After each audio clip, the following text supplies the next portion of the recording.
Hal-hazırda dünya 3-cü Dünya müharibəsinin astanasındadır və Azərbaycan xalqı isə qozla fındıq, şabalıd qiymətlərinin arasında qalıb ki, görəsən hansı marketdə ucuzdur, hansı marketdə bahadır. Və iş orasıdır ki, marketlərə gedirsən, fərz eləyin ki, bir evdən bir nəfər gəlmir bazarlığa. Nəsilli köhlü gəlirlər bazarlığa.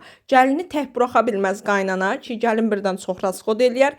Qaynananı gəlin tək buraxa bilməz ki, birdən qaynana mən istədiyimi ala bilməz. Baldız da ki, ortada ara vurmağa gedir. Ondan ona söz apar, gəlin falan şey istəyir. Bal da onu alma, bunu al.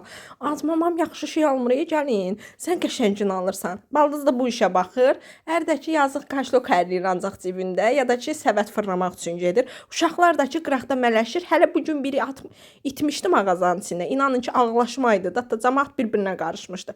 Tıxac da ki, Bakının tıxacı bunun yanında mağazalarda yalandır. Yəni elə belə söhbətdir Bakı tıxacı. İnanın ki, rayon mağazalarında gedin bir tıxaca baxın, gözünüz kəllərinizə çıxacaq. Nəysə, yaxşı ki, alacağım şeylər az idi. Bayram bazarlığıma etmişdim. Maaşımı çıxartmağa getmişdim. Həm də sifariş tortlarım var idi.